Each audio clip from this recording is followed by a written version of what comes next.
mount on their horses and using mounted cavalry, they would fight for mounted cavalry. Now, folks, this is important because you have to understand that the type of fighting that they did would not work.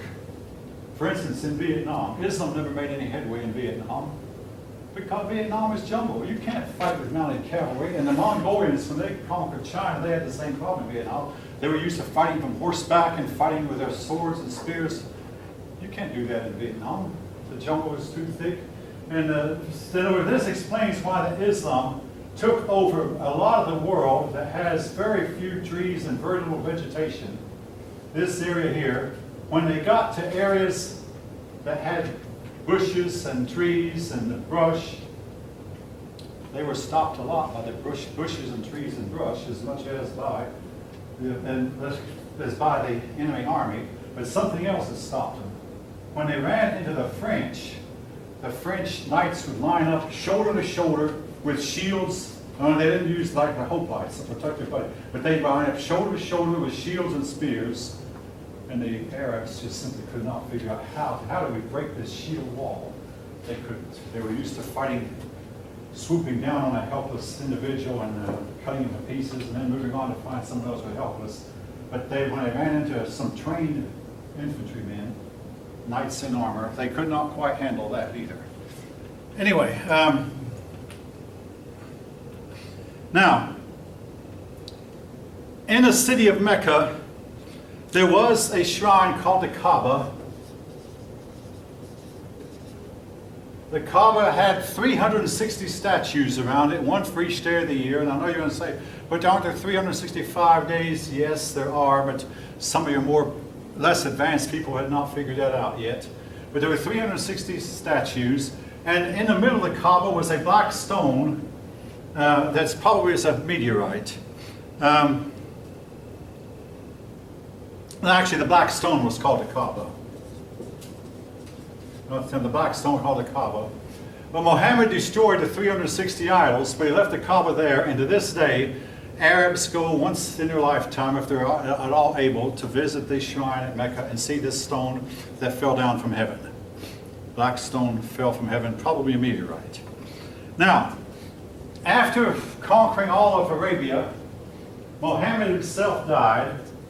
His uncle took over, and they found that the Byzantine world and the Persian world had been fighting each other for about 600 years. And finally, the Byzantine Empire defeated the Persians in a series of campaigns, but it weakened both empires. So Islam was able to go out and conquer Persia rather quickly. They were stopped, but temporarily, for hundreds of years, they were stopped to the Byzantines by the use of Greek fire. Now, Greek fire is a weapon we think now we know. When I was a kid, they told me we did not know it made.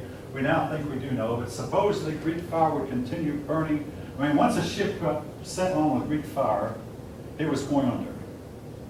And it was said that the ship would continue to burn even after it got underwater. Believe what you will, but once Greek fire touched a person, there was no way to put it out. That person was going to perish. So anyway, Greek fire did a lot to stop it, and it's known. I mean, the Greek fire was a super kept secret, but at one point, one Arab man had the secret, but one Muslim man. Nevertheless, Greek fire temporarily stopped to where the Byzantine Empire was able to continue for several hundred years. Islam went on to conquer Egypt, to conquer North Africa. They took everything that the North Africans had, and a lot of North Africans had fled to Europe. And they turned North Africa from a fertile farmland into a desert. Unfertile land, and which it is to this day. Everything they touched became unproductive and unfertile. All right.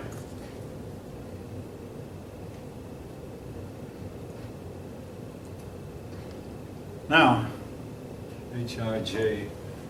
I've seen this. That word is pronounced H-I-J-R-A. I mean, spelled H.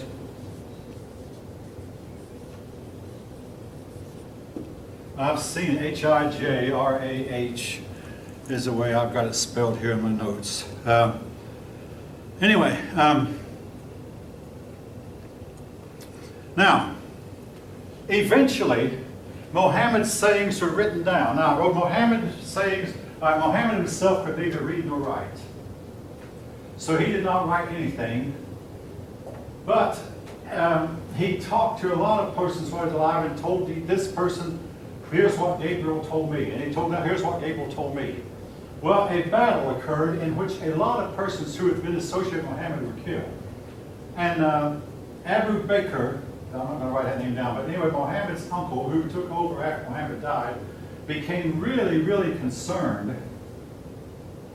And he said, sooner or later, people are going to forget, so we've got to write it down. So a couple of men went all over Arabia to find all the parchments they could, everything that had been written that Muhammad had said.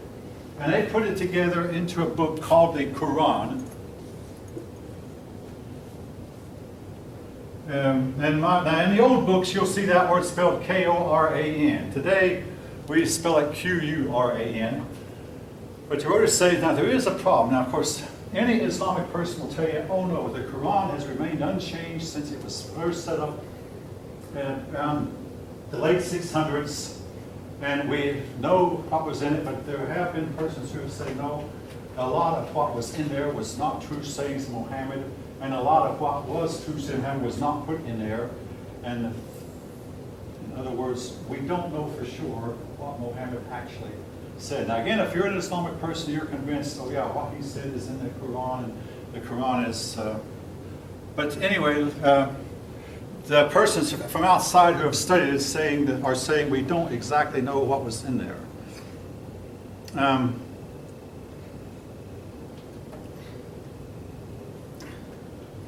Well, time went on. The Islamic people went on to conquer North Africa. Then they went on and they occupied Sicily for a while. They went into and took over not all of Spain, but took over much of Spain. And if you go to Spain today, you'll find a whole lot of Arabic names because they had a lot of Spain. And it took the Spanish 700 years to drive them out. Spain went on crusade after crusade to get them out.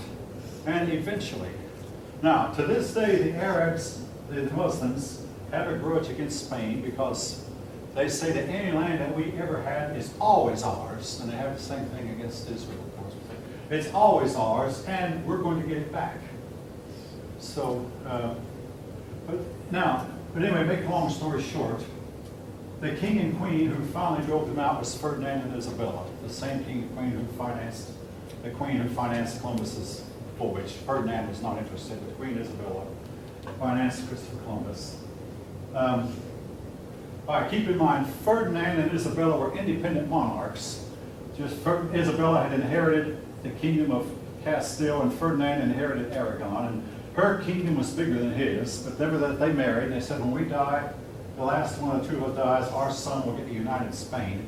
But nevertheless, they united their two crowns, and they drove out the Moors. And once they drove out the Moors, Queen Isabella was able to finance Columbus. Today, the Muslims are coming back in. They drove the Moors back into Morocco, where they will remain for several hundred years. Now, they kept on pushing, go on farther in.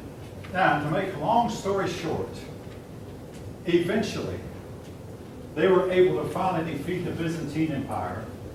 And then they began to spread into the Balkans, and they have a strong presence in the Balkans to this day. They took over Greece for a while, but with the help of the French, the Greeks eventually drove them out. They took over Greece. They went to Bosnia, Serbia, Herzegovina, and these places here in the Balkans, Albania, and have a strong presence in there, and they forcibly converted the Europeans. And they might have conquered Europe, except for something happened that nobody could have predicted. The Industrial Revolution occurred in Europe. Europe began to invent a steam engine. They began to invent better rifles, better gunpowder, and learn better methods of fighting, and develop eventually the railroad, none of which was developed by Islam. And with better technology, Europe eventually left Islam behind. And for hundreds of years, we didn't hear much about Islam. I knew it pretty, it looks like most of the classes awake. Today, you can talk about Islam and the classes wake up. 40 years ago, I could have talked about Islam and everybody would have sleep. There is a difference, though. Islam is making news right and left, and partly because they received a lot of the munitions and weaponry from the United States, and they're using that against us. We're using that to fight each other. Now, something else I have to say about Islam. Islam might have conquered the whole world. However, as they got bigger, and this happens to every movement, including communism, including Christianity, they began splintering and they began fighting among themselves. The first split was between the Shiite and Sunni.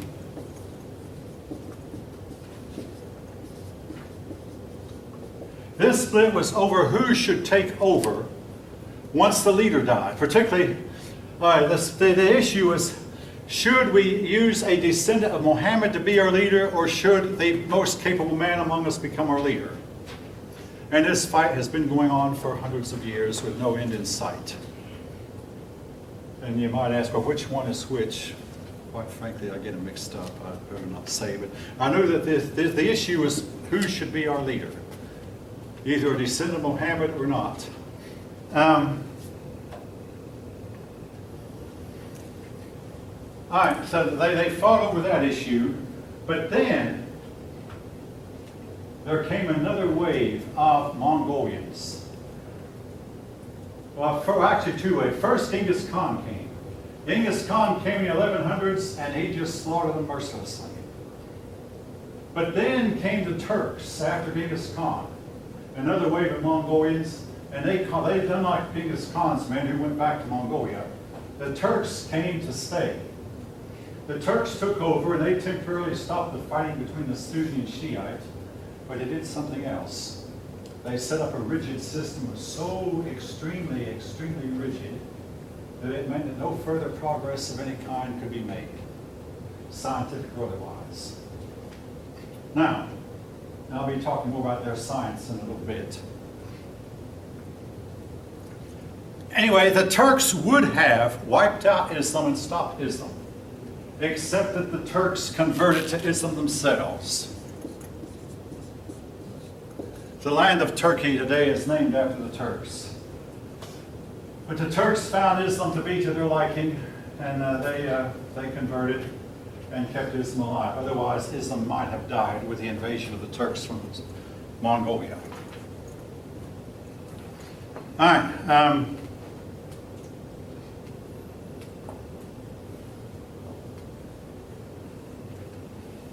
Now, the Islamic rulers were a lot like other rulers in that they would, eventually their dynasties would become corrupt. They get a dynasty going and then that dynasty would become corrupt. But another thing that hurt them was a lack of good family life. These sultans, or their sheiks, whatever you call them, they went with different names, but their leaders would keep a harem. The harem was the private domain of the sultan, and we think of a harem as where that a ruler's many, many wives are kept. This was the case here, and a sultan might have 50 wives, and each of these wives then would start vying to make sure that their son, assuming each of these wives had a son, or that their son got the throne when the sultan died. And Muhammad had never called for succession, or he never had said who should be the leader after he's gone. It was like he almost assumed he'd live forever. And so when the sheikh died, or when the leader died, the sultan died, or whoever was in charge died, the caliph died, these women would start fighting among themselves, to each of them trying to put their son in power. And the succession was settled by a series of bloody fights. And basically the last one left standing at the end of the fight, he got to be sultan, or he got to be caliph, he got to be leader, whatever they call it. And this was to go on for generations, and to some extent might still go on today, even though today these countries have tended to set up a constitution but then basically the point I'm making is these people started fighting among themselves. Now,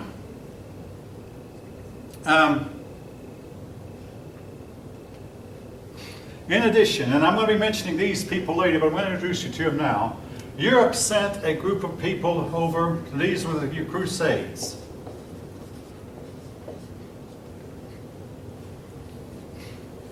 When the Byzantine emperor felt threatened, he sent a letter to the Pope and asked the Pope to send an army to help fight the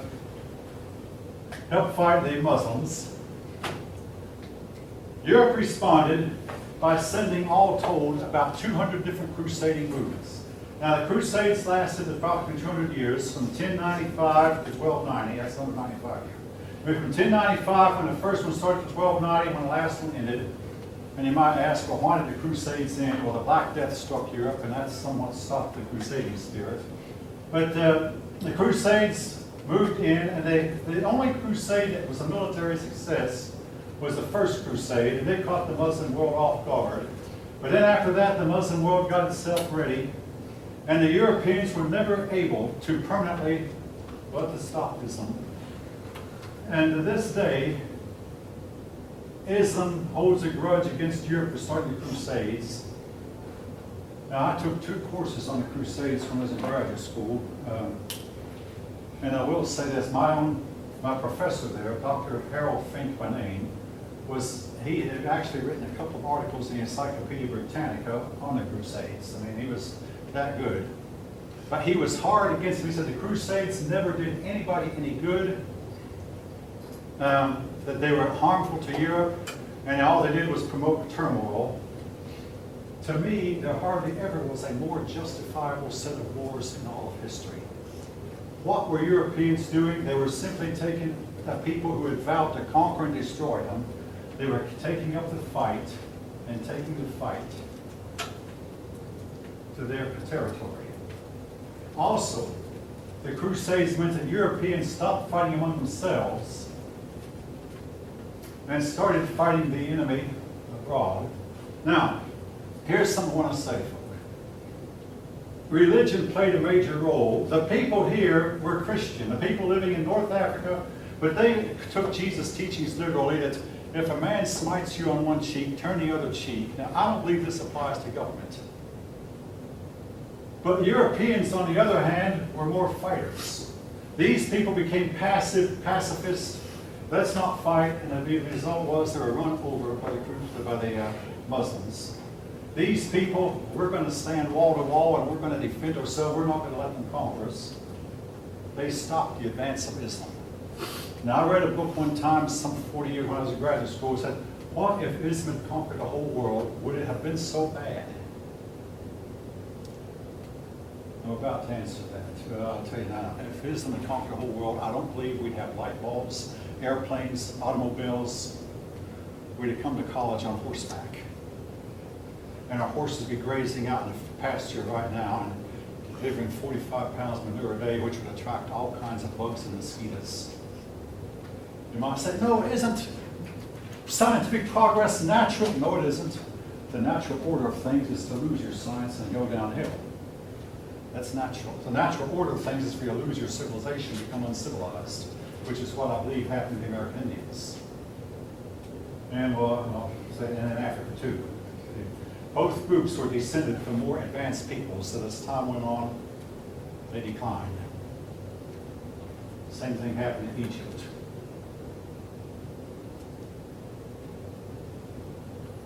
All right, what went wrong then with the Islamic people? I mean, they defeated the Crusaders. But then, and I'm going to jump a little bit out of the year past the year 1500, every Muslim country wound up being conquered by a European country, with maybe the exception of Morocco. Egypt, the Sudan region here conquered by Britain, the Middle East here conquered by both Britain and France, Libya conquered by Italy, Algeria conquered by France. All these Muslim countries were eventually conquered by European countries at one time or another, and the conquest was to last a few hundred years. And eventually, Europeans quit conquering and in turn gave these people back their independence. But the problem was, this Muslim world did not advance technologically when the Europeans did. All right, what went wrong? First of all, there was a lack of freedom. Now, let me take the issue of drinking. You might say, what does drinking have to do with science? I'll answer that in a minute. Drinking has a lot to do. The Muslims forbade drinking. Now, don't get me wrong, that did not apply somehow to the sultans. The sultans oftentimes became drunkards. The higher ups disobeyed this rule, but the ordinary Muslim would expect to not drink. They were forbidden to. In Europe, you were allowed to if you wanted to. In the United States, you're free to if you want to, but you're not compelled to. Personally, now, I don't touch the stuff. Don't want to. Hopefully never will. But I'm free to if I choose to. Now, what does the freedom to drink have to do with scientific progress? I had one older man ask that one time in another college, and a younger man answered. When you suppress the freedom to drink, you're suppressing other forms of freedom also. Without freedom, the freedom to dissent, there is no scientific progress. When Robert Fulton invented the steamship, it was called Fulton's Folly. They laughed at him, but they didn't stop him. But they laughed at him. When Colonel Drake, he was not a colonel, Colonel was his name, but when he drilled for oil in Pennsylvania, they called it Drake's Folly. They said, you can't mine for oil, you can't pump for oil. He did anyway, and all of a sudden the oil started gushing out. It saved a whole lot of millions of whales that would otherwise have been killed. In fact, there were not enough whales in the ocean to keep our airplanes on oil wheels going. And speaking of oil, 50 years ago they told us we're going to run out of oil in 50 years. 50 years have gone by. And they're finding out that the earth beneath us is producing more oil faster than we're burning it.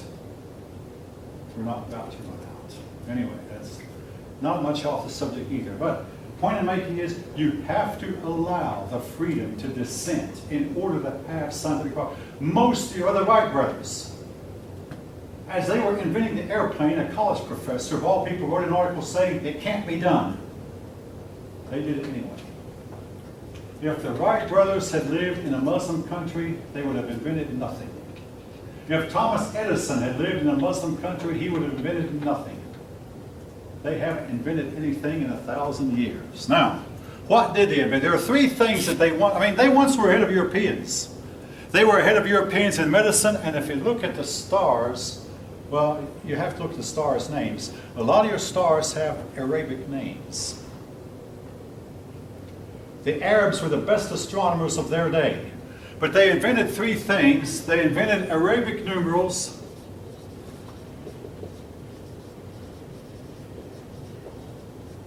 All right, I want to demonstrate something. How do you add xi plus and get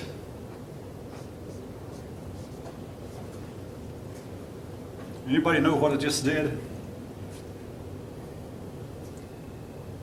11 plus 3 equals 14. Actually, I faked it. It's very difficult to add with Arabic numerals. I once told the class this was impossible, then I learned it can be done. How do you do division with Arabic numerals, folks? I don't know how to do it, but later I've learned it can be done, but it took someone like with a PhD in arithmetic to do it. You use Arabic numerals, and you can teach a 9-year-old long division. I mean, the average 9-year-old. So it is important. So they gave us Arabic numerals. They gave us medicine. They gave us, advanced in medicine. They gave us astronomy. They also gave us algebra. How important is that? Well, algebra is the gateway to all types of higher mathematics. You learn arithmetic when you're going through school. Then at some point you start learning algebra. Without algebra, there's no trigonometry. Without algebra, there's no calculus. You have to have algebra. There's really no geometry either. Now, algebra is the first course you take before you can advance into higher mathematics. They invented it. And folk, their invention should have propelled them to higher heights. But it didn't. Then, let's see. Seemed like there was something else, but I can't find it in my notes right now. But anyway, they invented these things, and I mentioned advances in astronomy, but all these inventions were made before the year 1000. For the last 1,000 years, they've invented nothing. Here's what happened to them, among other things. The same thing that happened to Christians. Their theology eventually came into conflict with science. Well, in what way? I'm going to be specific. First of all, science eventually started to teach that man evolved. The Quran says that man was created. Now, on this issue, folk, I'll be personal. I'm on the side of the Quran. Modern science says that the universe came into existence billions of years ago. The Quran says, and the Bible too, it was created 6,000 years ago. I'm going to side with the Quran. But now I can't side with the Quran after this. The Quran says that the moon is about 120 miles in diameter. We know better. Also, there's a passage in the Quran that a man went to the end of the earth. And the earth to them was a big square piece of carpet, huge, flat. And he went to the end of the earth and he saw the sun go down over the western sky. And when the sun went down, it went into a lake. And he knew that it was going to go under the carpet during the night and then come back up on the other side of the carpet in the morning. I can't side with the Quran on that issue. Simply can't. So, eventually a bunch of theologians came along, Islamic theologians said, mathematics is of the devil. Scientific knowledge is satanic. We don't want any of it. And they began to fight scientific knowledge from that. Now, the same thing happened in Europe to some extent, but not to the extent it happened among the Chinese or among, the people of India. Not the people, but in India and China and the Islamic world, the theologians destroyed science. Now, I was teaching a Friday class about 5 or 6 years ago, and a young man stayed and talked to me for about 2 hours after class. And he was so upset at Christianity because Christians had so opposed science. I said, now you realize you're opposing the people who have made the most scientific discoveries. There were people who opposed it, but they didn't stop it. Opposed, yes, and they shouldn't have. But stop, no. Whereas among Islam, their theologians completely stopped all scientific development, all development in medicines, all development in astronomy. All right.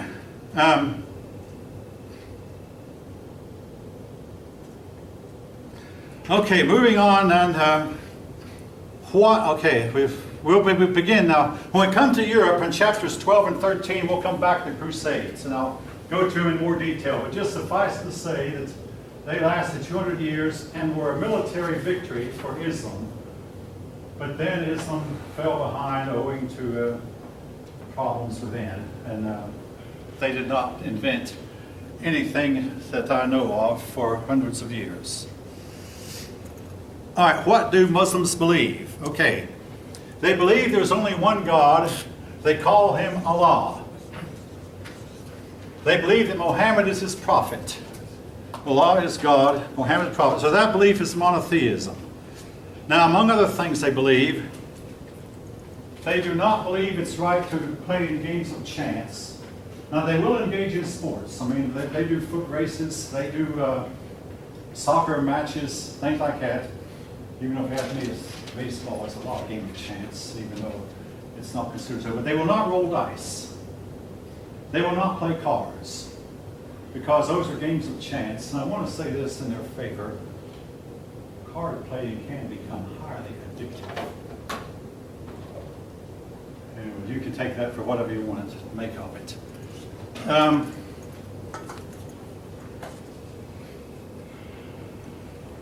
They do not believe in drinking alcohol. Now, Mohammed never ran into smoking tobacco, but when they came across tobacco use, their religious leaders started teaching against it.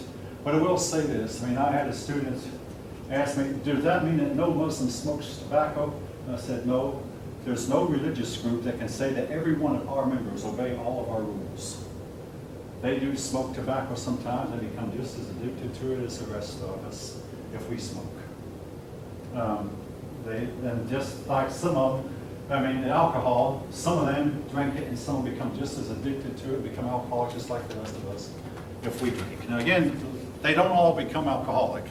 Not everyone who drinks become alcoholics, but every alcoholic drinks. All right. Yeah.